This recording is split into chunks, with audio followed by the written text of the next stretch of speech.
Welcome back to our channel, everyone. And if you're new here, we're the Roadsmiths, and I'm Pam. And I'm Ken. And today we're going to talk about something that has affected us during our RV travel experience. Yeah, I'm kind of reminded of a Van Halen song that says everybody wants some, but this goes like, everybody has some, we've had some too. And if you're new to RVing, it kind of goes like, everybody has some, you'll have some too. But what is it that we're talking about? What are we talking about? Well, we're talking about our RV mistakes.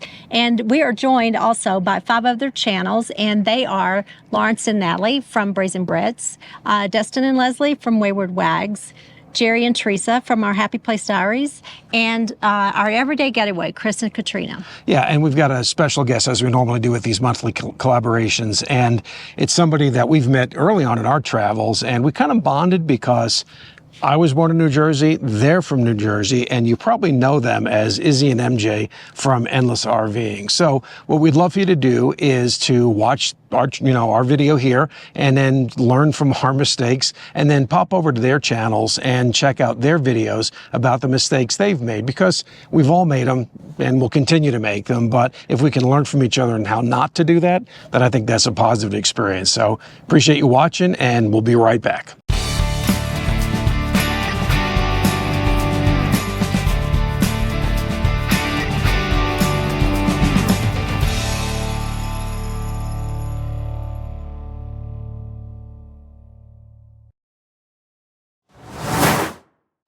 All right, so let's kick this off, and we're going to try and keep this somewhat in chronological order. And first off, let's apologize for the sunglasses, but we're in sunny Colorado, and would you rather see that or me squinting? I'd probably rather see the sunglasses.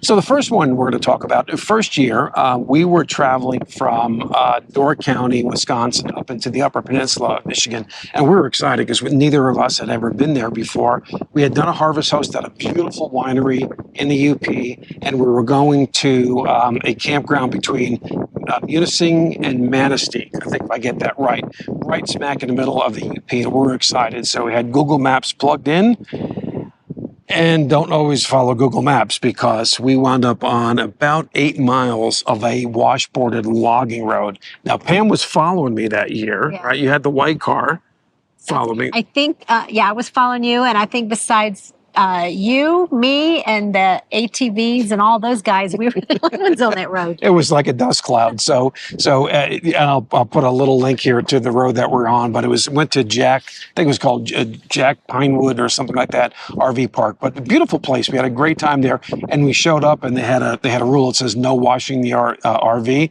But I showed them our RV. I said, please. It was literally covered in dust, and they let us wash the RV. So we had a great time in the UP, but again, and this is going to be kind of a theme, don't always trust Google Maps.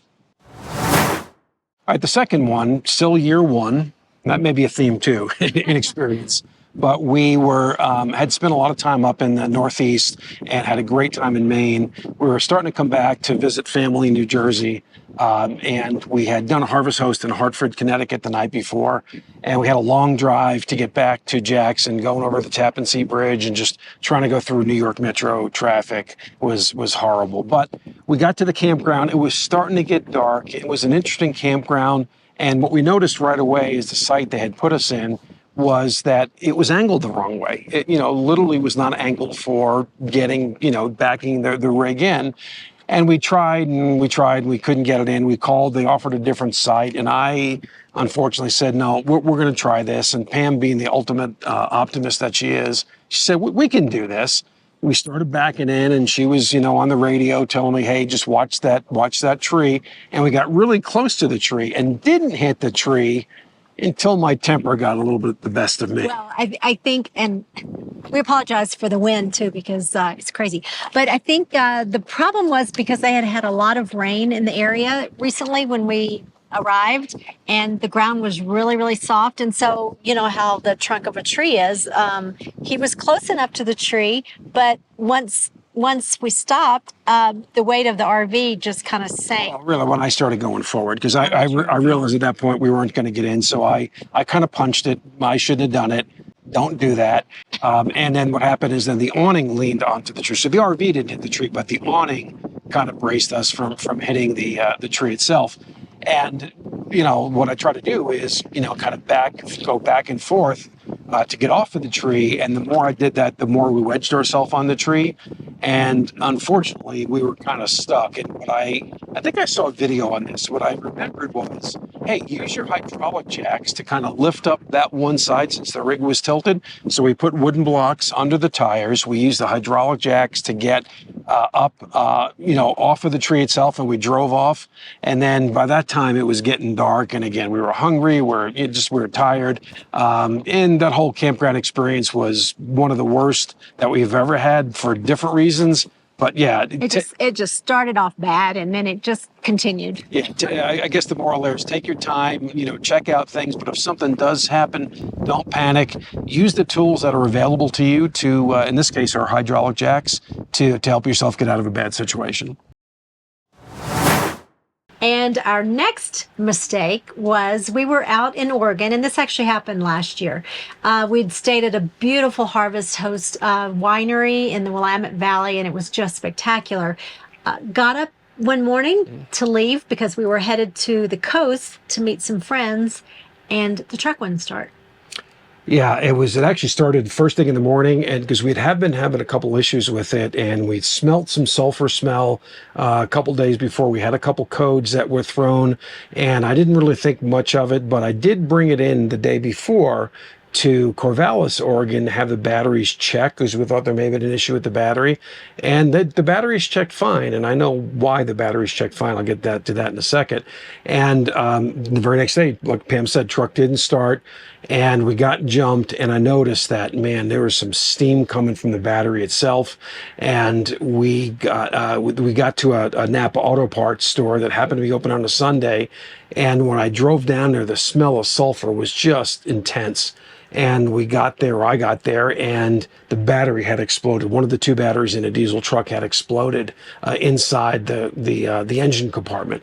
And it was horrific. So we had to try and clean that up, replace the batteries, and went on our way. And that trouble manifested itself a little bit later on down. And yeah, and I'll never forget, because when he got back from the Napa place, he just kept looking at the inside of under the hood, and he just was shaking his head, and he's like, "This is gonna be bad. This is really bad." He just kept saying it over and over. This is really bad. But the truck got us back all the way to Texas. But anyway, long story short with that. So the lesson here, because that's what's really important, is especially for a diesel truck, if you have two batteries and you get your batteries checked, make sure they actually disconnect one of the batteries. So they checked it, and apparently it was reading good because it was reading from the other battery as well.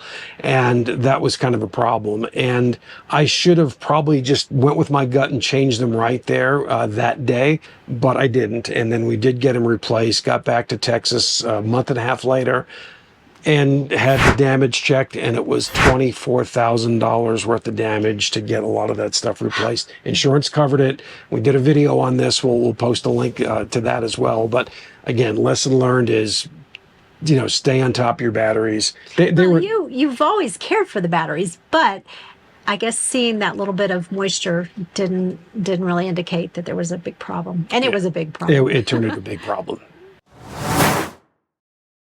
So before we mentioned a problem we had with Google Maps in one situation, we actually had another situation with Google Maps. We were leaving the Panhandle, and this is this past year. So you see, we're 3 years in, and we're still making mistakes. Yeah, but they're becoming fewer between, so that's good. Well, that's good.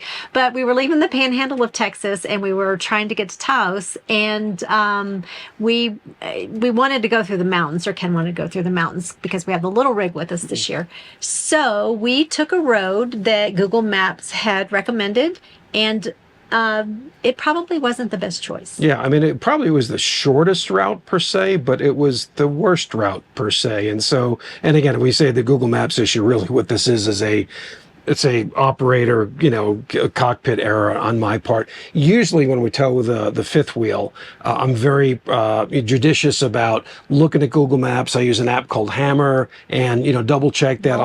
Use multiple. Yeah, we don't have an RV GPS, and I know a lot of people said, hey, you should have one of those. And we've also heard that they're not necessarily 100% accurate either. but we are usually more judicious. But with this little one, we're like, sure, let's go up through the mountains. And we did not expect that road to be barely wide enough for the truck, let alone, you know, us and the RV. So, well, with that being said, it was a mistake. It did not lead to any real big problem. I mean, it was kind of nerve-wracking getting through the, you know, through the mountains on that road. We didn't have any, you know, damage or anything like that. So we're grateful for that. But just make sure you investigate carefully your route. My concern on that was not so much getting through it, was what happens if we got to a place that we had to stop? There was literally no place to turn around. So we had to power through it. We did a video on this as well. We'll put a link to that as well. But it worked out pretty well. It was a beautiful drive, by the way, once we got to the top. But yet again, lesson learned. Use Google Maps, use other, you know, avenues, but double check. And like I said, we've done that with the fifth wheel, and I got a little bit loosey-goosey with the travel trailer. So yet again, cockpit error.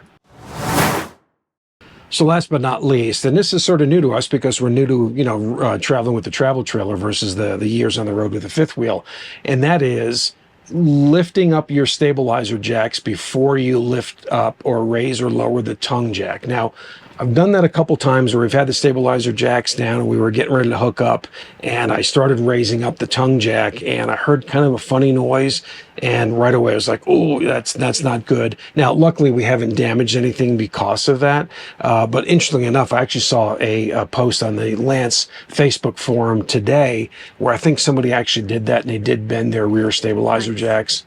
Yeah, so just got to be really careful about that. And like anything else, you build it into your process. We have a process with the fifth wheel on hooking up and detaching, and now we've built this into the process as well. Again, they're not leveling jacks, they're stabilizer jacks, and that front jack can put a lot of torque on it. So just be mindful of that and build it into your process. But that about wraps it up with our RV mistakes. And don't forget, once you've finished watching this, which I guess you've finished by this point, hop on over. They may have been finished before this point. Who knows? Hopefully you're still here with us. And if you are, thanks for sticking around to the end. But don't forget to hop onto those other channels and watch their videos and find out the mistakes they've made. Hopefully that will help you to learn and not make those same mistakes. Yeah, and I'm curious about watching those other channels because I don't want to be the only idiot making mistakes like this. So anyway, thanks for watching. We'll catch you on the next RoadSMITHS video. Thanks, guys.